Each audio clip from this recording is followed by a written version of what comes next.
많은 사람들이 역사상 가장 위대한 투자자에 대한 질문에 워런 버핏, 벤자민 그레이엄, 피터 린치 등의 이름을 언급합니다.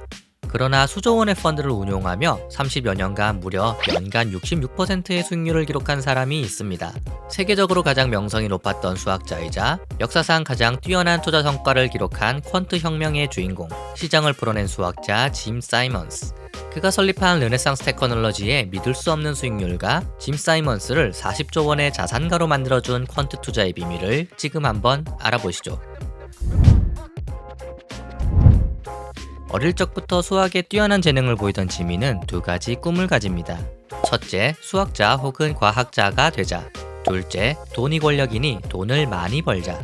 MIT에서 수학을 전공하고 UC 버클리에서 수학과 박사를 하던 사이먼스는 트레이딩에 관심이 생기기 시작합니다. 그는 당시 결혼 축의금으로 받은 $5,000로 주식 투자를 시작했으나 오르지도 내리지도 않는 움직임에 지루함을 느낍니다. 이를 들은 브로커는 대두 선물에 투자해볼 것을 추천합니다. 곧바로 그는 대두 선물을 매수했고 운이 좋게도 단 며칠 만에 수천 달러의 수익을 거둡니다. 하지만 얼마 가지 않아 가격이 다시 떨어지기 시작하여 그는 겨우 본전만 찾을 수 있었죠. 와이프가 임신을 하고 해야 할 일이 많아진 그는 투자를 잠시 멈추었지만 이미 마음속에는 하나의 씨앗이 뿌려졌습니다. 트레이딩, 그리고 돈에 대한 열망 말이죠. 박사 졸업 후 사이먼스는 MIT와 하버드 수학과에서 교수를 한 후 냉전이 지속되고 있던 1964년부터 러시아의 암호 코드를 감지하고 해독하는 정부기관인 IDA에서 일을 시작합니다. 하지만 이곳에서 그는 자신만의 비밀을 키워나가기 시작합니다. 오랜 기간 꿈이었던 주식을 컴퓨터로 연구하고 트레이딩하는 회사를 설립하는 것 말이죠. 그는 동료들과 함께 최신식 주식 거래 시스템을 개발하기 시작했습니다. 당시 대부분의 투자자가 집중하던 수익, 배당금, 기업 뉴스와 같은 정보들은 무시하고 시장의 단기적 움직임을 예측할 수 있는 변수들을 탐색하기 시작했죠. 이는 투자자라면 이해하기 힘들지만 도박꾼이라면 충분히 이해할 수 있는 방식입니다. 포커 플레이어는 상대방의 행동을 판단하고 그에 따라 전략을 조정합니다. 상대가 왜 좋은 패를 가졌을 때 귀를 긁는 습관이 있는지 이유를 알 필요는 전혀 없죠. 그저 행동에 따른 패턴만 파악하면 되니까요. 사이먼스는 금융시장 또한 마찬가지라 생각했습니다. 단지 시장 가격의 움직임을 통해 시장 상태를 추정할 수만 있으면 된다고 생각했죠. 여기에는 주로 히든 마코브 모델이 사용되었습니다. 히든 마코브 모델이란 시간에 따라 변하는 시스템의 상태를 모델링하기 위한 통계적 모델로서 이 모델은 관찰할 수 없는 상태들로 인해 관찰할 수 있는 어떤 결과가 발생한다고 가정합니다. 즉 주식시장은 복잡하고 예측하기 어려운 많은 요소들로 구성되어 있으며 이러한 요소들은 대부분 직접 관찰할 수 없는 내재적인 상태에 의해 영향을 받는다고 생각한 것이죠. IDA를 퇴사한 사이먼스는 스토니브룩 대학교의 수학과 학과장 자리로 이동하였습니다. 사이먼스는 당시 이름 없던 스토니브룩 대학을 세계적인 연구기관으로 발전시켰으며 본인 역시 수학에서 받을 수 있는 최고의 상, 즉 수학계의 노벨상인 오즈월드 베블런 기하학상을 수상하기도 했습니다. 이처럼 사이먼스는 세계 최고의 수학자 중 한 명으로 평가받게 되죠. 그러던 중 그는 지인인 찰리 프리펠드의 사업에 투자하게 됩니다. 당시 찰리는 경제 데이터를 이용해 상품의 가격을 예측하는 계량 경제학 모델을 만들었습니다. 이런 모델을 이용한 투자에서 설탕 가격이 거의 2배 가까이 오르자 그의 투자 파트너십의 가치는 10배가 넘게 올랐습니다. 급격히 늘어나는 수익을 지켜보던 사이먼스는 잠자고 있던 트레이딩에 대한 열망이 살아나기 시작하죠. 결국 사이먼스는 본인의 시간 중 절반 이상을 외환 거래에 쏟기 시작했으며 1978년 40살의 나이에 학계를 떠나 외환 거래에 주력하는 투자 회사를 설립합니다. 수학에서 최고의 자리에 올랐으며 암호 해독 방법을 파악했고 스토니브룩 대학교 수학과를 세계 최고 수준으로 올려놓은 그는 금융시장 역시 통달할 수 있다는 자신감으로 가득 찼습니다. 그는 기존의 다른 투자자들과는 달리 금융시장을 수학으로 살펴보고자 했습니다. 즉 많은 양의 데이터를 살펴보고 다른 이들이 무작위라고 생각하는 곳에서 패턴과 규칙성을 감지하는 연구를 시작했죠. 무작위처럼 보이는 날씨에서도 경향을 찾아 예측을 할 수 있는 것처럼 금융시장 역시 무작위처럼 보이지만 그 속에는 뚜렷한 패턴이 있을 것이고 이를 찾을 수 있는 수학적 모델을 만들기로 결정했죠. 그렇게 돈과 계량 경제학을 합친 이름이자 르네상스 테크놀로지의 전신인 모네 매트릭스가 설립됩니다. 그러나 패기 넘치던 사이먼스의 자신감과 달리 본격적인 트레이딩을 처음 시작한 그는 어디서부터 시작해야 할지 막막했습니다. 본인을 도와줄 사람을 찾던 와중 IDA에서 함께 일하였으며 단기 예측에 관해 가장 뛰어난 성과를 기록하던 바움을 스카우트하기로 마음먹었습니다. 바움 역시 사이먼스에 못지않게 뛰어난 수학자였습니다. 1977년 사이먼스는 바움에게 연락해 본인의 외환거래 시스템을 도와줄 수 있는지 물어보았습니다. 투자에 대해 전혀 몰랐던 바움이었지만 여러 통화의 일별 종가를 기록한 차트를 보고는 엔화를 비롯한 일부 통화들이 상당 기간 일정한 형태로 움직인다는 사실을 파악했습니다. 또한 다양한 통화들에서 나타나는 추세를 파악하고 올라탈 수 있는 수학적 모델을 개발할 수 있을 것이라 생각했죠. 결국 2년 후인 1979년 바움은 IDA를 휴직하고 사이먼스와 함께 트레이딩에 몰두하게 됩니다.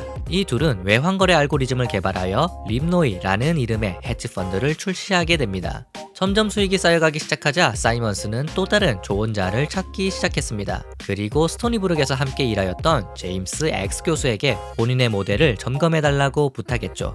X 역시 투자에 대해 전혀 몰랐지만 사이먼스의 알고리즘을 본 순간 이것이 외환시장뿐만 아니라 원자재 시장에서도 성공할 수 있을 것이라 생각했죠. 결국 X 역시 학계를 떠나 사이먼스의 팀에 합류하게 됩니다. 그렇게 세계적으로 가장 인정받는 수학자 2명이 사이먼스와 함께하게 되었습니다.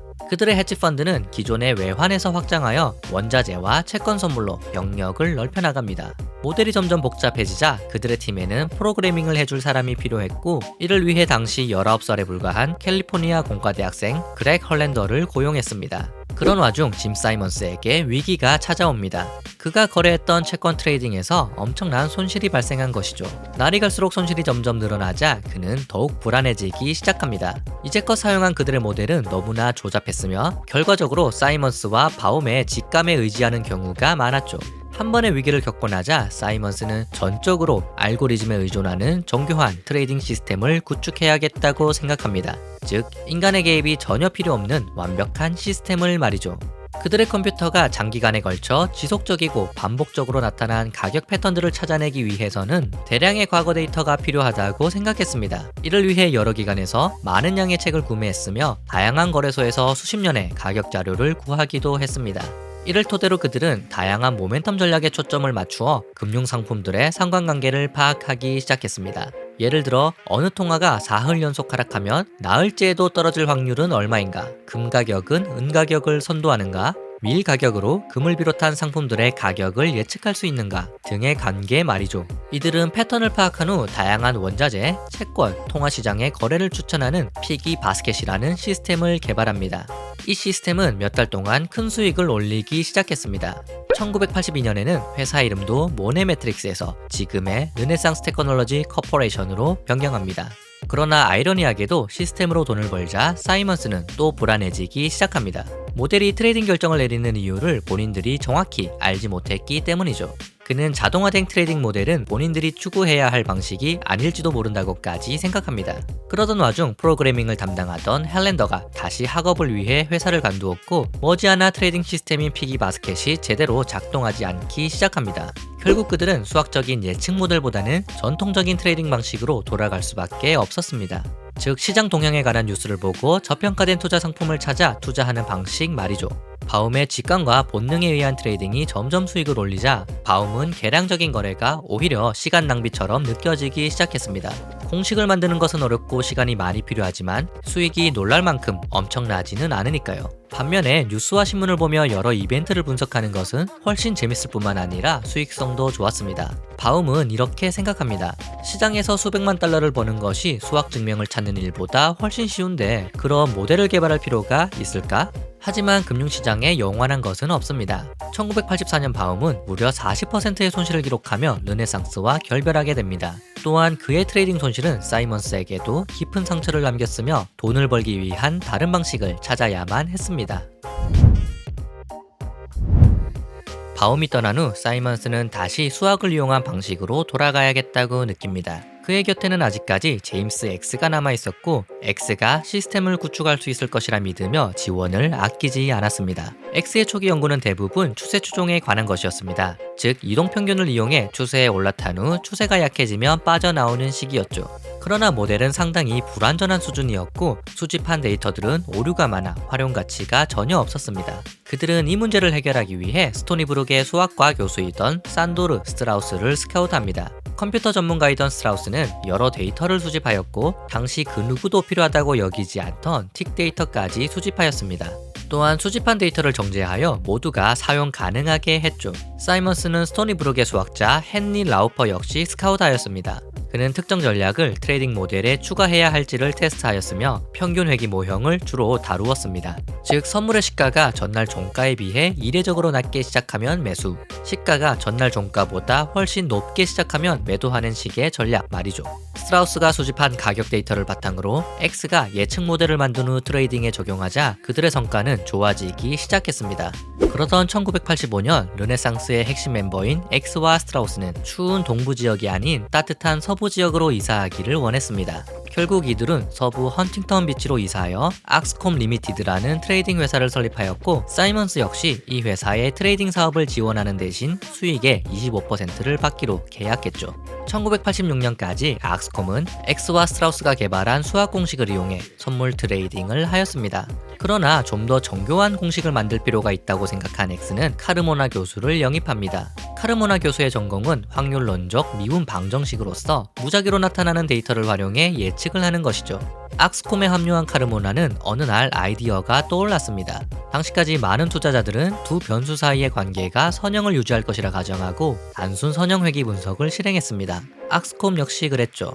그러나 카르모나는 복잡하고 변동이 심한 시장에서는 비선형적 관계가 더욱 합리적이라 생각합니다. 따라서 스트라우스가 수집한 데이터의 상관관계를 컴퓨터가 학습하여 찾게 하는 방식이 어떨까 하는 아이디어를 내었죠. 즉 현재와 비슷한 과거 환경에서는 가격들이 어떻게 반응했는지 판단한다면 숨겨진 패턴을 감지할 수 있는 정교하고 정확한 예측 모델을 개발할 수 있지 않을까 생각합니다. 이는 마치 현재의 머신러닝과도 같죠. 그러나 이 말을 들은 사이먼스는 얼굴이 창백해졌습니다. 컴퓨터가 스스로 관계를 찾아낸다는 것은 일종의 블랙박스와도 같고 트레이더가 이해할 수 없는 관계를 뱉을지도 모르니까요. 그러나 X는 계속해서 컴퓨터가 스스로 예측하는 것이 좋다고 주장했으며 이러한 방식으로 특정 투자의 트렌드가 얼마나 오래 지속될지 예측하는데 기존보다 뛰어난 성과를 보이기 시작했습니다. 그제서야 사이먼스는 확신이 들기 시작했으며 악스콤을 지원해주기 위해 또 한 명의 인재를 영입합니다. 엘윈 벌캄프 말이죠. 벌캄프는 MIT에서 그 유명한 커드 셰넌 교수 밑에서 박사를 했으며 그 후 천재들의 집단인 벨 연구소에서 켈리 공식의 주인공 켈리를 돕는 연구 보조원을 하였습니다.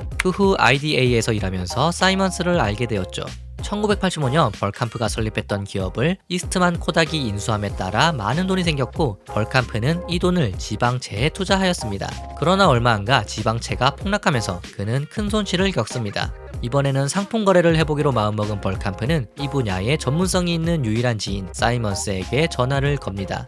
마침 인재를 찾고 있던 사이먼스는 벌캄프에게 트레이딩 방식을 배울 겸 악스콤에 방문해볼 것을 추천합니다. 당시 악스콤은 단순한 추세 조정과 평균 회귀 모델만 사용하고 있었습니다. 물론 악스콤이 수집한 방대한 데이터를 통해 정확한 트렌드 및 종료를 판단할 수 있었고 컴퓨터 처리 능력이 향상됨에 따라 머신러닝을 발달시켜 정교한 트레이딩 모델을 만들 수도 있었죠. 이에 따라 악스콤은 연평균 20%에 가까운 수익률을 기록해 대부분의 경쟁자를 능가하고 있었습니다. 하지만 퀀트 업계의 경쟁자가 계속해서 늘어나자 사이먼스는 더욱 높은 수익률을 원했습니다. 악스콤의 모델을 살펴본 벌캄프는 몇 가지 조언을 합니다. 먼저 그가 켈리에게서 배운 켈리 공식을 이용해 거래 규모를 적절하게 조정할 것을. 둘째, 시장은 언제든 급변할 수 있기 때문에 한 번 투자할 때마다 몇 주 혹은 몇 달씩 투자 포지션을 유지하는 것은 위험하다는 것을. 셋째, 규모가 작은 단기적 기회를 찾아 치고 빠지는 형식을 택할 것을 말이죠. 이 무렵 사이먼스 역시 자동화된 트레이딩에서 확신을 얻고 1988년 3월 당시 벤처 투자 및 트레이딩을 함께하던 림노이 펀드를 폐쇄하고 X와 함께 트레이딩에만 집중하는 전설의 헤지 펀드 메달리온 펀드를 시작합니다. 그러나 메달리온은 시작부터 삐걱댑니다. X는 사무실에 일주일에 한 번씩만 출근하기도 하며 점점 모델 기반의 트레이딩이 아닌 본능에 따른 트레이딩을 하기 시작했습니다. 성과는 당연히 나빠질 수밖에 없었죠. 1988년 상반기 이후 손실이 발생하기 시작하더니 몇 달 만에 30% 가까이 손실을 기록합니다. 사이먼스와의 관계도 최악으로 치닫게 되죠. 결국 1989년 여름 X는 악스콤을 떠났으며 그 자리는 벌캄프가 맡으며 메달리온을 이끌게 됩니다. 벌캄프는 대대적인 시스템 개선을 하기 시작했으며 단기 트레이딩의 비중을 늘립니다. 기존의 많은 투자자들은 단기 트레이딩을 할 경우 수수료와 슬리피지 때문에 수익이 없을 것이라 생각했습니다. 그러나 스트라우스가 수집했던 틱 데이터를 통해 단기 트레이딩에 대한 아이디어 개발이 쉬워졌고 훨씬 수익성이 있다고 판단하였습니다. 그렇게 메달리온은 장기적 트렌드보다는 단기적 변화에 집중하기 시작합니다. 벌캄프는 메달리온이 카지노와 비슷해지기를 원했습니다. 카지노에서는 매일 밤 엄청나게 많은 베팅이 일어납니다. 카지노가 돈을 벌기 위해서는 많은 승률이 필요하지 않습니다. 그저 절반이 약간 넘는 경우에서만 수익을 거두면 됩니다. 메달리온 역시 전체 거래 중 절반을 겨우 넘는 거래에서만 이익을 남겨도 거래를 수없이 하다 보면 결과적으로 큰 수익을 기록하는 게 가능하다고 생각했습니다. 즉 통계적 우위만 확보한다면 대수의 법칙이 돈을 벌어줄 것이라 기대했죠. 그는 이렇게 말하고는 했습니다. 거래수가 늘면 우리는 전체 거래 중 51%만 적중하면 돼. 단기 데이터를 살펴보던 벌캄프는 특이한 점을 발견하게 됩니다. 일부 투자 상품의 가격은 종종 주요 경제 보고서가 나오기 직전 하락하고 보고서가 나온 후 곧바로 상승하는 경향이 있었습니다. 특정 거래 형태들이 한 주의 요일에 따라 반복해 일어나며 월요일의 가격 동향은 금요일의 결과를 따르는 반면 화요일에는 그 전의 트렌드로 돌아가는 것 같았죠. 하루 전의 트레이딩 형태로 그 다음 날의 움직임을 예측할 수 있었으며 마르크화가 오르면 그 다음 날에도 오를 가능성이 놀랄 만큼 높고 엔화는 이런 현상이 더욱 강력한 것처럼 보였습니다. 그는 이처럼 거래 가능한 효과를 계속해서 찾아냈습니다. 모델 개선 작업을 한 지 6개월이 지난 1989년 그는 확신이 들기 시작했으며 메달리온 펀드의 새로운 모델을 접목시켰습니다. 결과는 놀라웠습니다. 메달리온의 평균 보유 기간은 1주 반에서 하루 반으로 줄었으며 거의 매일 수익을 올리기 시작합니다. 결국 1990년 운용 보수 5%와 성과 보수 20%를 빼고 난 후에도 메달리온은 55%의 수익률을 기록하며 전년도 마이너스 4% 손실에 비해 엄청난 개선을 이뤄냈습니다. 그러나 메달리온의 성과가 좋아질수록 사이먼스의 간섭은 점점 심해졌습니다. 그는 뉴스를 보고 금과 원유를 사라고 독촉하였고 벌캄프는 트레이딩 모델이 스스로 운영하도록 내버려둘 것이라며 반대했습니다. 하지만 사이먼스의 간섭이 계속되자 벌캄프는 당황했습니다. 인간이 개입하지 않고 자동화된 트레이딩 시스템을 만들자고 한 장본인이자 직감보다 과학적인 방법을 원했던 사이먼스가 직감에 의존해서 계속해서 시스템 수정을 원했으니까요. 결국 스트레스가 극에 달한 벌캄프는 악스콤을 르네상스에게 매각하고 본인은 버클리로 돌아가 수학 연구에 전념하기로 마음먹었습니다. 이제 르네상스를 이끌었던 바움과 엑스, 벌캄프 모두 그곳을 떠났습니다. 하지만 사이먼스는 확신이 들었습니다. 컴퓨터와 알고리즘을 활용해 숨겨진 패턴을 파악하는 시스템을 개발했다는 확신을요. 그러나 1990년대 들어 업계의 경쟁은 치열해지고 있었습니다. 대표적으로 모건 스탠리의 ATP 그룹과 엄청난 속도로 성장하는 데이비드 쇼의 헤지 펀드 DE 쇼가 있었죠. 특히나 쇼의 성장세는 무서울 정도였습니다. 운용자산이 르네상스의 4배나 이를 정도였으니까요.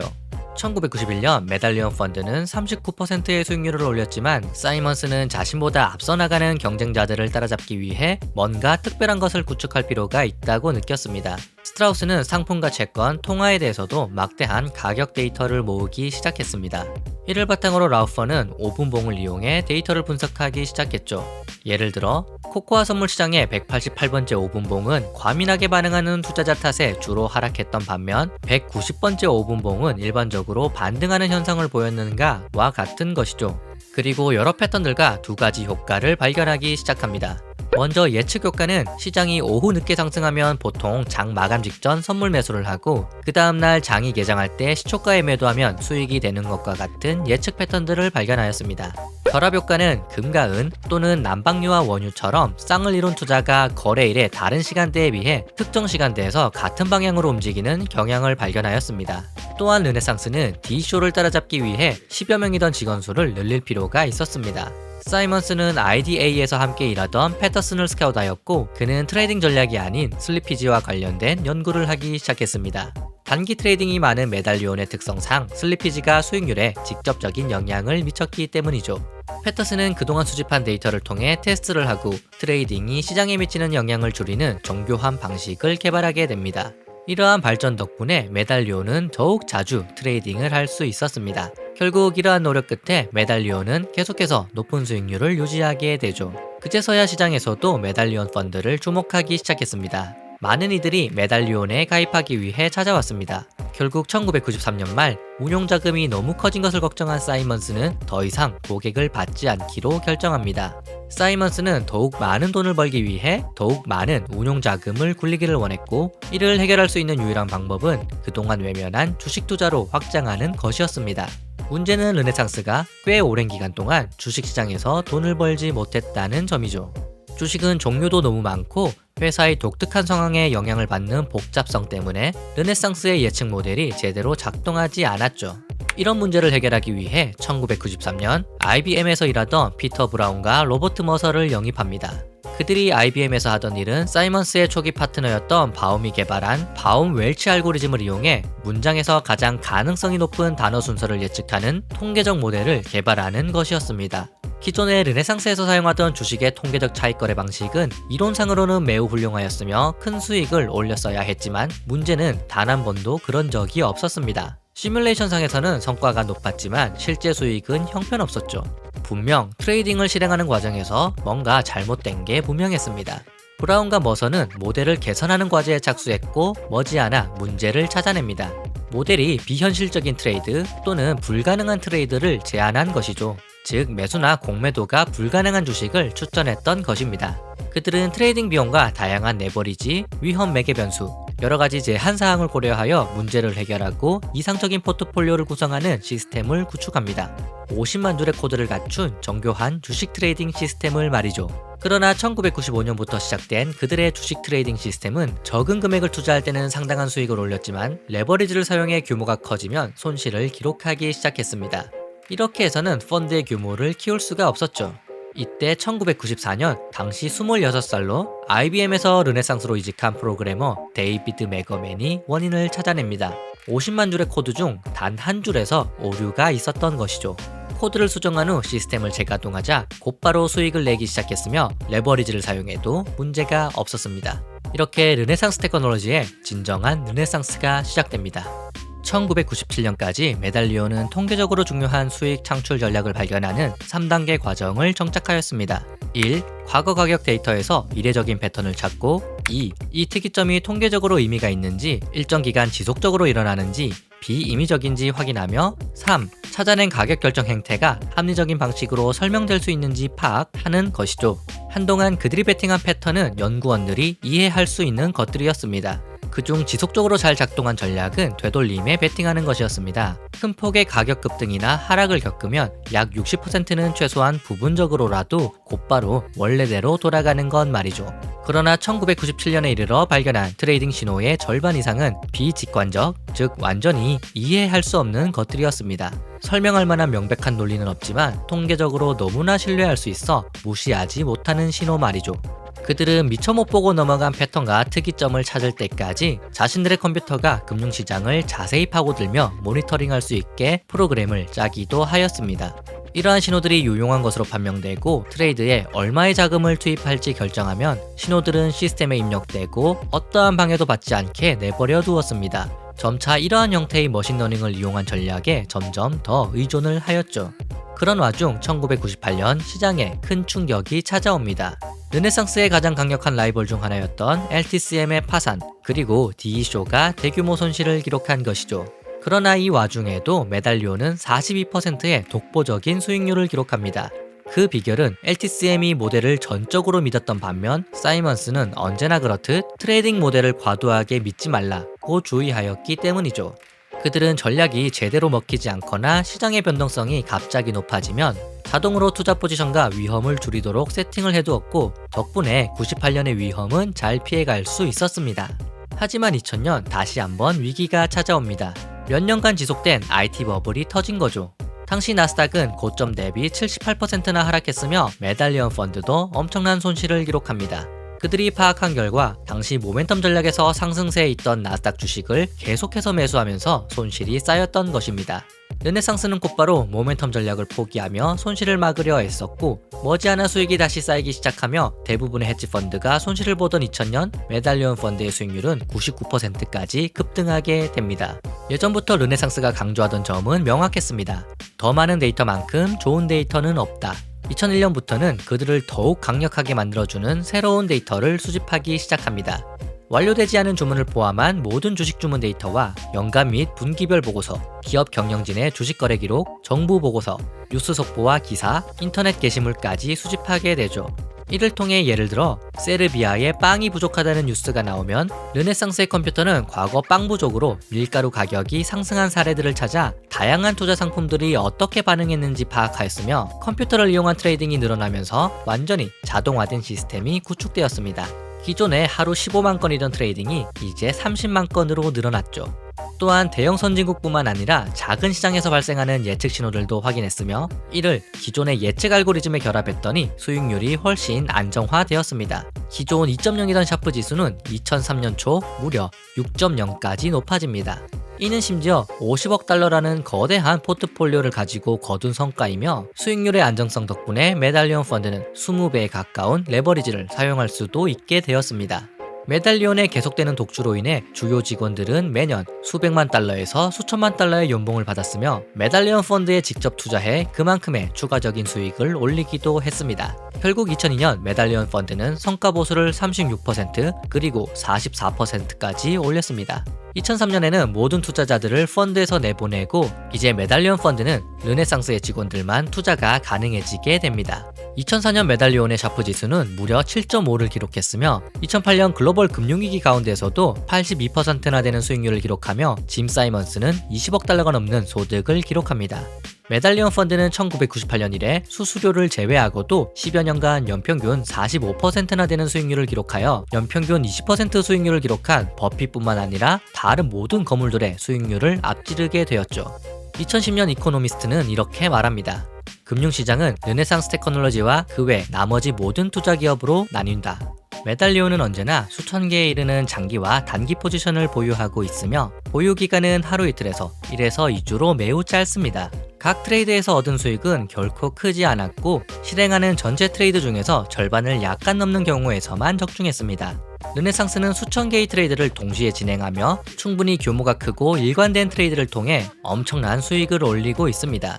전통적인 금융 데이터뿐만 아니라 소셜미디어 컨텐츠, 온라인 트래픽 지표, 수량화할 수 있고 검증 가능한 거의 모든 것을 분석하고 예측함으로써 가격에 영향을 미치는 새로운 요인들을 발견하고 있습니다. 예를 들어 전화회의에서 들리는 경영자의 목소리 톤과 소매 상점들의 주차장에 드나드는 자동차 수, 자동차 보험 신청 기록, SNS 인플루언서의 추천 내용들을 통해 연관성과 패턴 확인, 농업 생산 데이터를 기다리는 대신 농업 장비 판매량이나 작물 수확량을 보여주는 위성 사진을 검토, 화물 컨테이너에 청구권을 표시하는 선화증권을 통한 전세계 물동량 확인, 휴대폰에서 생성되는 데이터를 활용해 소비자들이 한 매장 내 어느 통로와 심지어 어느 선반에 있는 상품들을 자주 살펴보는지 예측, 아마존 사이트의 사용 후기들을 검토해 신제품의 인기 파악 등 말이죠.